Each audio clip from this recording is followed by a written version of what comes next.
شريك له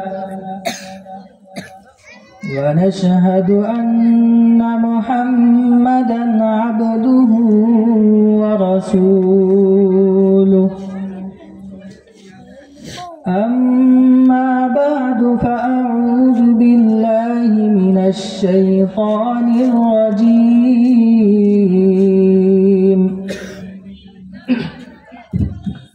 بسم الله الرحمن الرحيم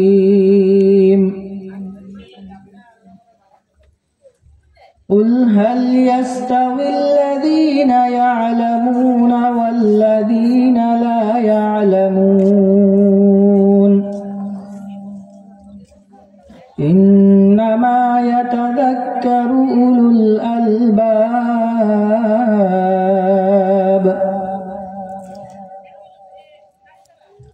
وقال النبي صلى الله عليه وسلم طلب العلم فريضة على كل مسلم أو كما قال عليه الصلاة والسلام إن الله وملائكته يصلون على النبي يا أيها الذين آمنوا صلوا عليه وسلموا تسليما اللهم سيدنا مولانا محمد وعلى آله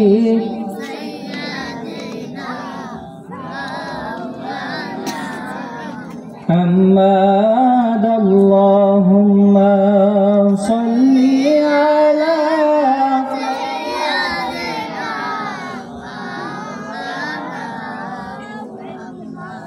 وعلى آل سيدنا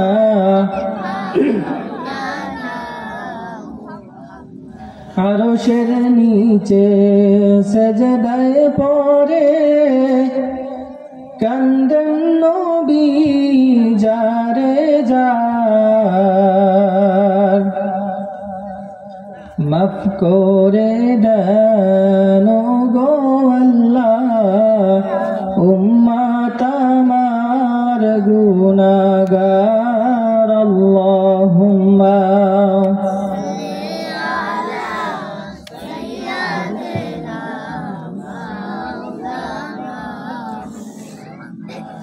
وعلى آل سيدنا مولانا محمد لا إله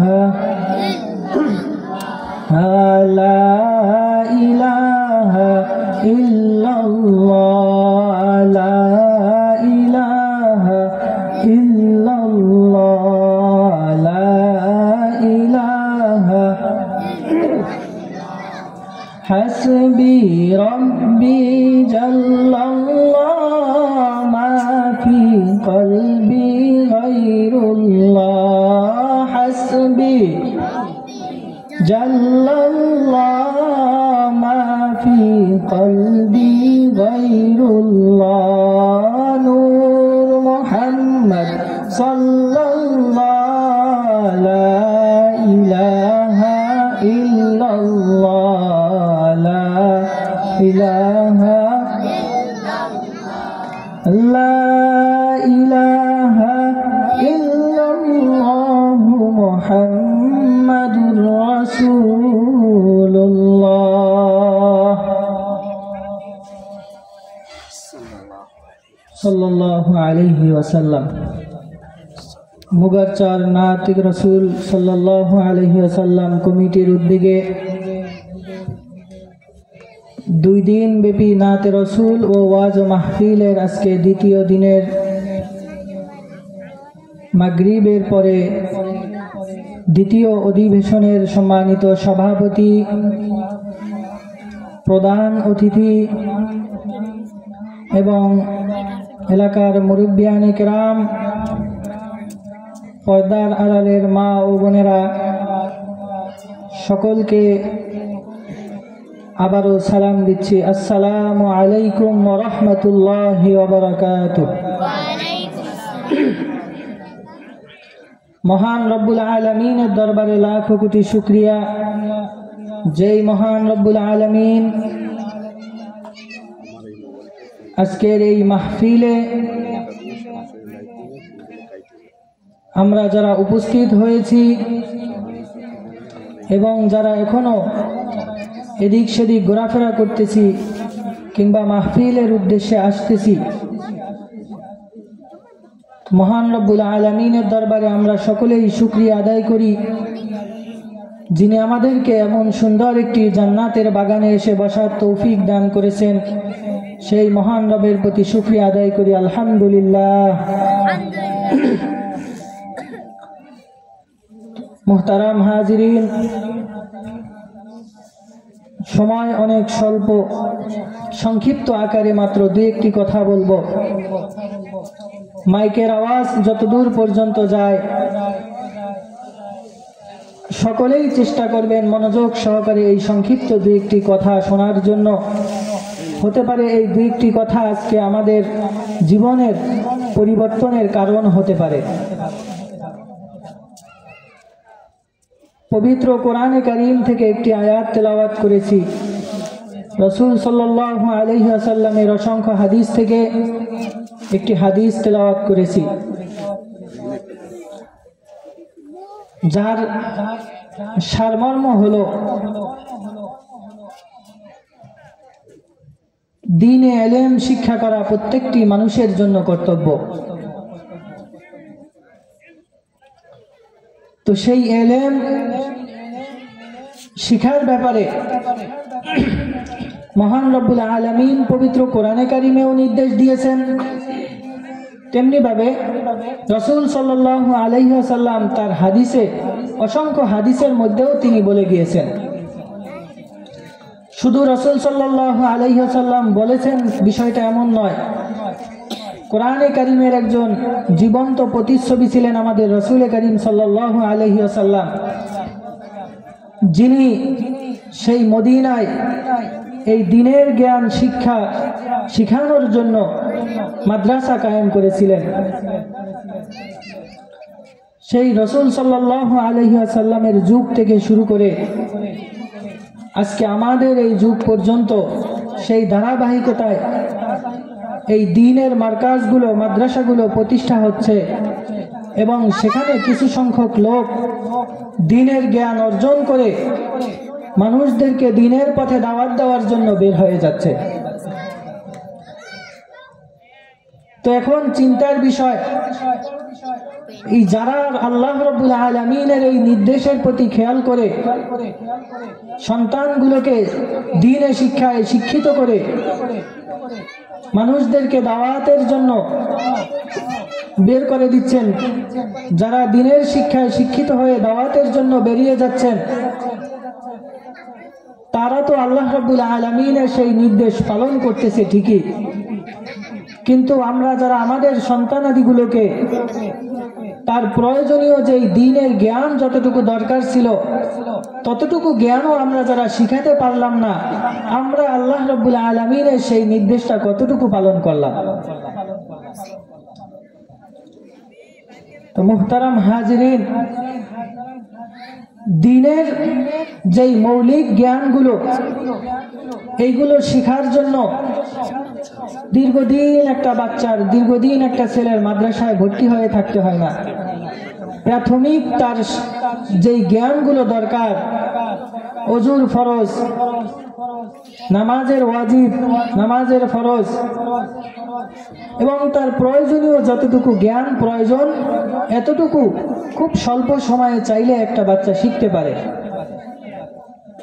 কিন্তু যদি বাবা মার অবহেলার কারণে সন্তান তার সঠিক জ্ঞান অর্জন করতে না পারে, সঠিক জ্ঞানের সে যদি জ্ঞানী হতে না পারে, তাহলে কিয়ামতের ময়দানে যখন রব্বুল আলামিন সন্তান দুনিয়াতে অন্যায় কাজ করার কারণে, মানুষের উপরে জুলুম করার কারণে, মানুষের হক সঠিকভাবে আদায় না করার কারণে সন্তানের যদি জাহান্নামের ফয়সালা হয়ে যায়, তখন কিয়ামতের ময়দানে আল্লাহর আদালতে সেই সন্তান দাঁড়িয়ে বলবে, হে রব্বুল আলামিন, দুনিয়াতে আমার মা বাবা তো আমাকে সঠিক জ্ঞান অর্জন করায় নাই, মা বাবা তো আমাকে দ্বীনের জ্ঞান দেন নাই, যার কারণে আমি দুনিয়াতে কোনটি ভালো আর কোনটি খারাপ বুঝতে পারি নাই। হে রব্বুল আলামিন, হে মালিক, যদি আমার জাহান্নামে যেতে হয় তাহলে আপনি আমার মা বাবাকে আমার পায়ের নিচে এনে শোয়ে দেন, আমি তাদের বুকের উপরে পাড়া দিয়ে জাহান্নামে যাব। নাউজুবিল্লাহ। একটু চিন্তা করে দেখেন, যেই সন্তানের জন্য আপনি হালালকে হালাল চিন্তা না করে, হারামকে হারাম বাছাই না করে, পরের হক নষ্ট করে, মানুষকে ধোঁকা দিয়ে, মানুষের উপরে জুলুম করে, কামাই করে, মাথার ঘাম পায়ে ফেলে কামাই করলেন, যার জন্য আপনি কষ্ট করে বড় বড় বিল্ডিং দালান আপনি তৈরি করে গেলেন, সেই সন্তান কিয়ামতের ময়দানে আপনার বিরুদ্ধে দাঁড়িয়ে যাবে। সেই সন্তান আপনার বুকে পাড়া দিয়ে জাহান্নামে যাওয়ার জন্য আপনাকে তার পায়ের নিচে শোয়ায়ে দেওয়ার কথা বলবে। একটু চিন্তা করেন, তাহলে এই দুনিয়ার সময়টা, দুনিয়ার এই ক্ষণস্থায়ী জিন্দেগি আমরা কার জন্য ব্যয় করতেছি? মুহতারাম হাজিরিন, যখন আপনি দুনিয়া থেকে চলে যাবেন, একজন পিতা মারা যাওয়ার পরে তার জানাজার নামাজ পড়ানোর জন্য সবচেয়ে বেশি হকদার হলো তার সন্তান। তো আপনার সন্তান যদি আপনি মারা যাওয়ার পরে আপনার জানাজার সামনে দাঁড়ায়া, আপনার লাশের সামনে দাঁড়ায়া জানাজার নামাজ পড়তে না পারে, তাহলে এর চেয়ে হতভাগা, এর চেয়ে আপনার দুর্ভাগ্য আর কি হতে পারে? মহান রব্বুল আলামিন পবিত্র কোরআনে কারীমের মধ্যে ইরশাদ করেন, قُلْ هَلْ يَسْتَوِي الَّذِينَ يَعْلَمُونَ وَالَّذِينَ لَا يَعْلَمُونَ। আরেক জায়গায় মহান রব্বুল আলামিন পবিত্র কোরআনে কারীম থেকে বলেন, ইয়া আইয়ুহাল্লাযীনা আমানু কু আনফুসাকুম ওয়া আহলিকুম নারা। হে ঈমানদারগণ, তুমি নিজেও জাহান্নাম থেকে বাঁচো এবং তোমার সন্তানাদি পরিবার পরিজনকেও জাহান্নাম থেকে বাঁচাও। প্রিয় মুরব্বীরা, একটু খেয়াল করে যদি দেখেন, জাহান্নাম থেকে তো মুক্তি দেওয়ার একমাত্র মালিক হলো মহান রব্বুল আলামিন। কিন্তু আল্লাহ রব্বুল আলামিন পবিত্র কোরআনে কারিমে কেন বললেন আপনাকে আমাকে জাহান্নাম থেকে বাঁচতে এবং আমার সন্তানাদিকেও জাহান্নাম থেকে বাঁচানোর জন্য কেন বললেন? একটু যদি আপনি আমি বোঝার চেষ্টা করি, যেমন আমরা দুনিয়াতে ফসল ফলাই, জমি চাষ করার পরে ফসল দেওয়ার মালিকও একমাত্র আল্লাহ রাব্বুল আলামিন, কিন্তু আপনি আমি হলাম তার উসিলা। ঠিক তদ্রূপ আপনি আপনার সন্তানকে জাহান্নাম থেকে বাঁচানোর মাধ্যম হলো আপনি হলেন একমাত্র উসিলা। আপনি যদি আপনার সন্তানকে দ্বীনের সঠিক জ্ঞান না দিতে পারেন, কোনটা হালাল কোনটা হারাম আপনার সন্তানকে আপনি বুঝাইয়া যেতে না পারেন, আপনার সন্তানকে যদি আপনি হালাল হারাম শিক্ষা দিতে না পারেন, আপনার সন্তানকে যদি আপনি মানুষের উপর জুলুম করা, আপনি সন্তানকে মানুষের উপরে যে জুলুম করা হয় এটা থেকে আপনার সন্তানকে বিরত রাখতে না পারেন, আপনার সন্তানকে যদি আপনি অন্যায় অবিচারগুলোকে শিখিয়ে যেতে না পারেন, কাল কিয়ামতের ময়দানে আপনি যখন হাসরের ময়দানে আপনার সন্তান যখন এই অন্যায় অবিচারের জন্য সন্তানকে পাকড়াও করা হবে, তখন তার আগে আপনি বাবা হিসেবে যে দায়িত্ব পালন করলেন না, আপনাকেই সর্বপ্রথম মহান রব্বুল আলামিনের দরবারে জবাবদিহিতা করতে হবে। মুহতারাম হাজিরিন, একটু যদি চিন্তা করে দেখেন, আপনি দুনিয়া থেকে চলে গেলেন, আপনার সন্তান আপনার জানাজা দেওয়ার জন্য সন্তান দাঁড়াতে পারল না।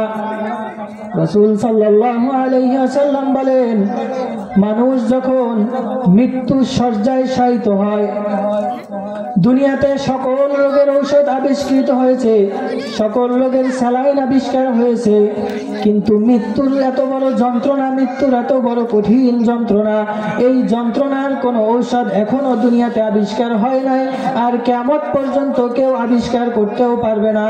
কিন্তু মহান রব্বুল আলামিন বলেন, হে আমার উম্মতগণ, তোমরা যদি ভালো করে জেনে রাখো, মৃত্যুর সময় যেই সাকরাতুল মাউত যখন চলে আসে, তখন মৃত্যুর সময় যে কষ্টটা অনুভব হয়, এই কষ্ট দূর করার জন্য একমাত্র ঔষধ হলো কোরআনে কারিমের হাট সূরা ইয়াসিন সূরা। যদি কোনো মৃত্যু পথযাত্রী ব্যক্তির সামনে বসে, কোনো ব্যক্তি, কোনো তার সন্তানরা যদি তার মাথার শিয়রে বসে সূরা ইয়াসিন তেলাওয়াত করে, তাহলে মৃত্যুর সকল রকমের যন্ত্রণা আল্লাহ রাব্বুল আলামিন দূর করে দেন। তো মোহতারাম হাজিরিন, মৃত্যুর যন্ত্রণা কতটা কঠিন যদি একটু আপনি আমি বোঝার চেষ্টা করি। গরম তেলের ভিতরে তেল টকবক করে ফুটতেছে, এই তেলের পাতিলের ভিতরে বা ড্যাগের ভিতরে যদি একটি জীবন্ত ছাগল ছেড়ে দেওয়া হয়, এই ছাগলটা গরম তেলের ভিতরে যেভাবে ছটফট করতে থাকবে, মৃত্যুর যন্ত্রণা এর থেকেও আরো বেশি কঠিন। কিন্তু মহান রব্বুল আলামিন রাসূল সাল্লাল্লাহু আলাইহি ওয়াসাল্লাম বলে দিয়েছেন, কোন ব্যক্তির মৃত্যুর সময় যদি তার সন্তান মাথার পাশে বসে সূরা ইয়াসিন তেলাওয়াত করতে থাকে, মৃত্যুর যন্ত্রণা তার কাছে কোনো যন্ত্রণাই মনে হবে না। তো মোহতারাম হাজিরিন, একটু চিন্তা করে দেখেন, আপনি আপনার সন্তানদেরকে কি শিখাইতেছেন। আল্লাহ রাব্বুল আলামিনের কাছে বিনা দরখাস্তে আল্লাহ রাব্বুল আলামিন আপনারে কতগুলো সন্তান দিল। আপনি আপনার সব সন্তানগুলোকে ইহুদি খ্রিস্টানদের ছাত্র হিসাবে তৈরি করলেন। একটা সন্তানকেও যদি আপনার নবীর শিক্ষায় শিক্ষিত না করে দুনিয়া থেকে চলে যান, মহান রবের দরবারে আপনি সেদিন কি নিয়ে দাঁড়াবেন?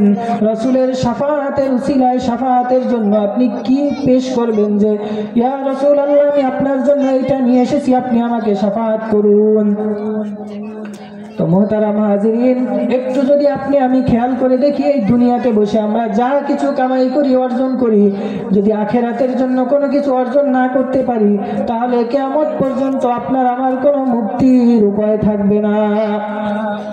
তাই আসুন, আমরা যারা আজকে আমরা এই মাহফিল শুনতেছি, ওয়াজ নসিহত যাই হোক আমরা শুনবো, আজকে আমরা মনে মনে একটা প্রতিজ্ঞা করি, আল্লাহ রাব্বুল আলামিন আমাদেরকে দুনিয়াতে যতদিন হায়াতে তৈয়বা দান করেন, আপনি আমি আমাদের সন্তান যারা আছে, কম পক্ষে আমাদের সন্তানকে দুনিয়াতে চলতে হলে দ্বীনের যতটুকু জ্ঞান অর্জন করা প্রয়োজন, আমরা ততটুকু জ্ঞান কম হলেও ইনশাআল্লাহ আমরা আমাদের সন্তানদেরকে শিখাবো।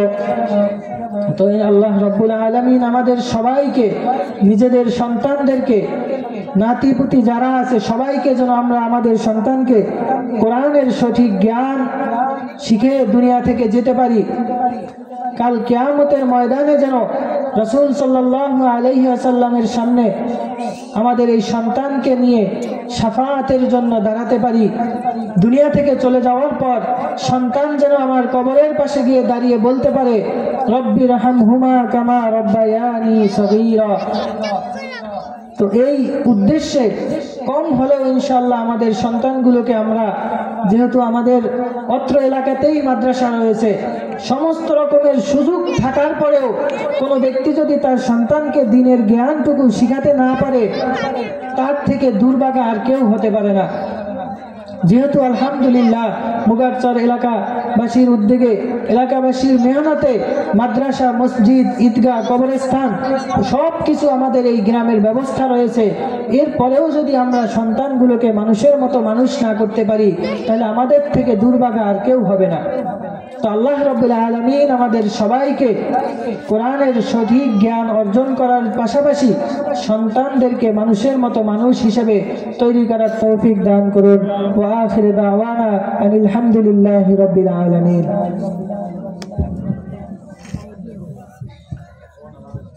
আলহামদুলিল্লাহ। এখন আমাদের সামনে কোরআন ও হাদিস থেকে অত্যন্ত গুরুত্বপূর্ণ আলোচনা পেশ করবেন হযরত মাওলানা